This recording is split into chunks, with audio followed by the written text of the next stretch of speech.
So just to introduce myself, hi guys, my name is Rati Agnihotri and I'm a bilingual poet. I write poetry in English and Hindi. My English poems, I've got 2 volumes of English poetry out. My first volume of English poems, the Sunset Sonata, has been published by Sahitya Academy, India's National Academy of Letters, the Sunset Sonata. And my second volume of English poems, I'd Like a Bit of the Moon, has been recently published by Red River, and today I'd like to read a couple of poems from I'd Like a Bit of the Moon.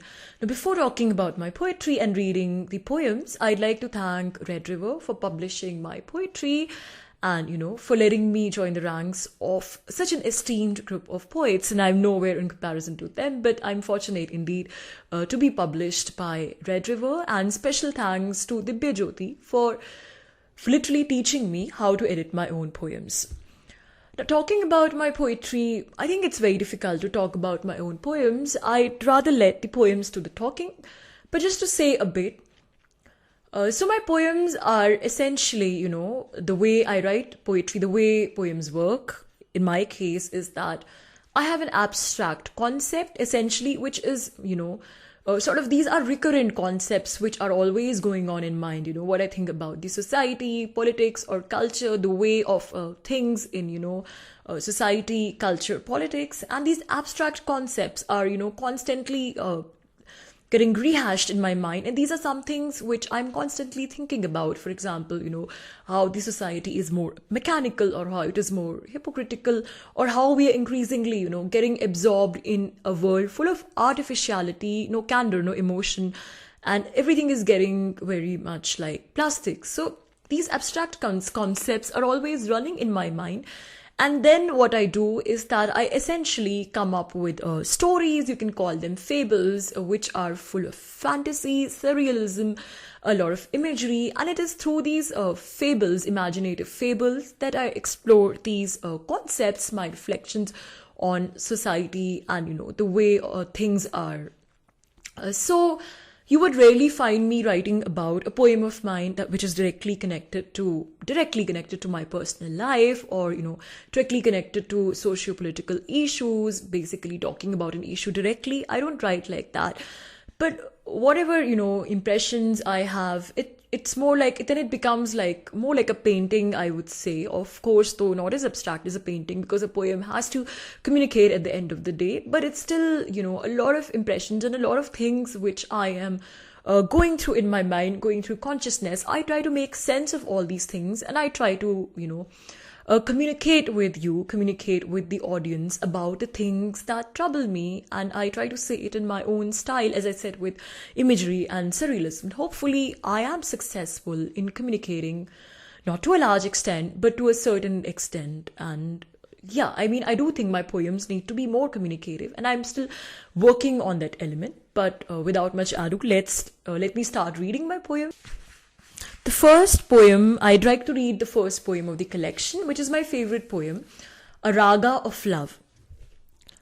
A stone cutter chisels a piece of granite gently. Elsewhere, a pair of lovers in eternal embrace has almost turned to fossils. Language itself cannot capture this magic of love. Now, I say this straightforwardly, but readers will read between the lines, trying to decipher what I precisely meant. The stonecutter has stories in his heart, and in his eyes, a tree of hope has taken root. The lovers in fossil have their beings tattooed in musical compositions. All they need is an echo chamber, a philosopher's mind, a heart, and an ethereal vision to create the perfect raga of love. Now, a raga of love is obviously, not about the way the world is, but my idealized version of a world, the way the world should be. So the next poem I'd like to read is Melancholy. So it's titled Melancholy. I'm sad when I look at the reflection of the moon on the water. It's like my life is slipping away like sand while they're not even increasing my salary. Yes, me too. I'm sad when I see kids in tatters begging on streets. My heart goes out to them, but I'm grateful it's them and not me. What are you doing in the evening, by the way? Nothing, you say. Well, then let's just go to the lake and stare at the reflection of moon on water, along with some beer. What say? Perfect.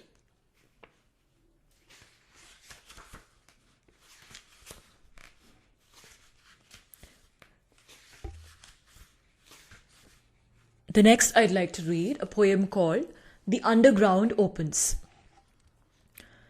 No fairy tale meadows of rule-worthy perfections. No back-to-back sequences of knights in shining armor. No vanilla ice cream vistas of a chocolate cheese red wine flush-like wicked genteel life picture perfect.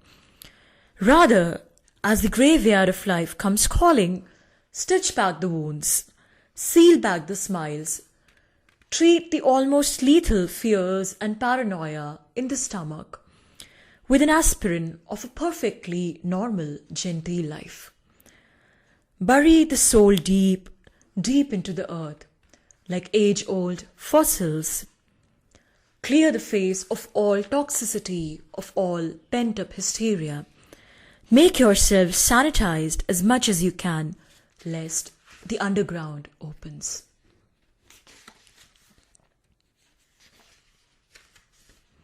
The next poem I'm going to read is called In Love. The water reflects not just the lovers and the caresses, but also the sonorous dilemma of their precise positioning in the world. When lovers walk by the lakeside hand in hand, they do not carry a dictionary, nor do they excel in the glorious tradition of the argumentative Indian.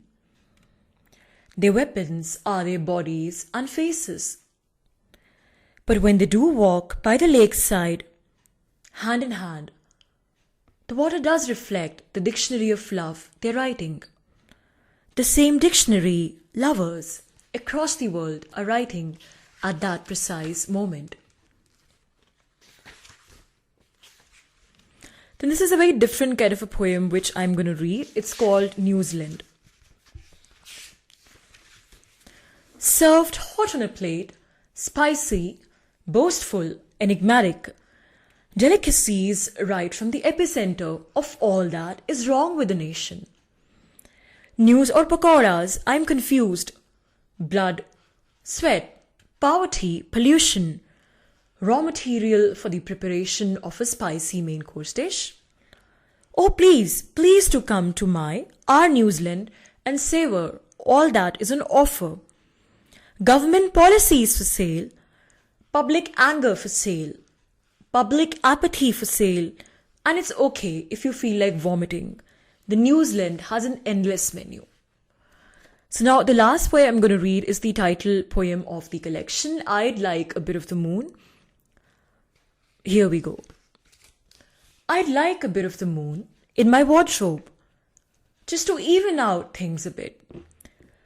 No high decibel moonlit romance drama, no loopy caricatures of moon-infested nights, no wasted soliloquies of a clever but stupid half-moon, no bellicose declarations of a hawkish moon warrior, no painted seas with the moon showing halfway through, no parasite words throwing up an idyllic moonworm every single second, no pain and memory masked in the grandiose language of the moon. No dances sponsored under the moonlight. All I'd like is a bit of the moon in my wardrobe. A simple, pleasing geometrical shape, that gets into my clothes and then into me like a snake, dancing right through my heart. My own rhythm, my own systems of meanings, no grandiose interpretations.